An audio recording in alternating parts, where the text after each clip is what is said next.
క్రీస్తువారు రాజులకు రాజుగా ప్రభులకు ప్రభువుగా రెండవ మారు రానయ్యున్నారు. మరి ఎందరైతే యేసుక్రీస్తునందు విశ్వాసమును కనపరిచి ఉన్నారో వారందరికీ పరలోక భాగ్యాన్ని అనుగ్రహించుట కొరకు యేసుక్రీస్తు వారు త్వరలో రానయ్యున్నారు. మీరెల్లరూ మీ హృదయములలో యేసుక్రీస్తుకు స్థానం ఇవ్వాలని ఈ సందేశాన్ని తీసుకుని వచ్చిన్నాం. యేసుక్రీస్తు వారు మొదటి పర్యాయము ఈ భూలోకమునకు తన మహిమంతటిని విడిచిపెట్టి మన కొరకు రిక్తునిగా తన్ను తాను తగ్గించుకుని మానవునిగా ఈ లోకానికి వచ్చి ఉన్నారు. ఆయన ప్రతి మనుషుని కొరకు తన ప్రాణాన్ని విమోచన క్రయధనముగా అప్పగించినట్లుగా తను తాను తగ్గించుకుని ఈ లోకానికి వచ్చి ఉన్నారండి. కాలము పరిపూర్ణమైనప్పుడు ప్రతి మనుషుని కొరకు లేఖనముల ప్రకారము తన ప్రాణాన్ని యాగముగా అర్పణగా శిలువ మ్రాను మీద అప్పగించి ఉన్నాడు.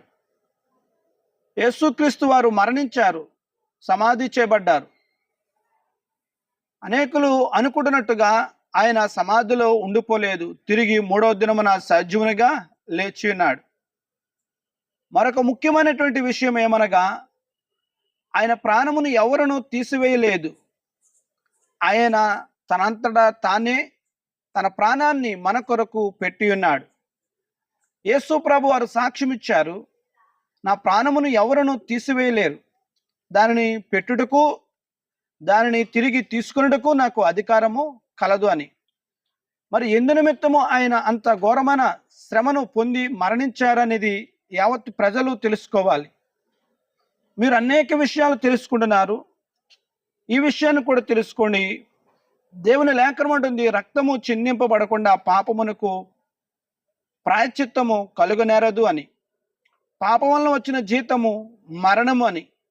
కాబట్టి మానవులైన ప్రతి వారును మరణములోను పాపశాప బ్రంథకాలలో ఉండి ఉండగా దేవుడు వారిని తన మరణ పునరుద్ధానముల ద్వారా విడిపించుట కొరకు తన రక్తాన్ని యాగముగా అనగా తన ప్రాణాన్ని యాగముగా మన కొరకు అప్పగించి ఉన్నాడు. ఆయన మరణించి తిరిగి సజీవునిగా లేచి మన పాపములకు ప్రాయశ్చిత్తమును కలుగజేశారు. ఈ కార్యమును చేసి మనకు నీతిని, పరిశుద్ధతను, జీవాన్ని తీసుకొచ్చారు. నేడు ఎందరూ యేసుక్రీస్తునందు విశ్వాసముంచుతారో వారు పరిశుద్ధులయ్యి దేవుని రాజ్యానికి వారసులు అవుతున్నారండి. కాబట్టి మీరెల్లరూ యేసుక్రీస్తుకు మీ హృదయములను ఇవ్వండి.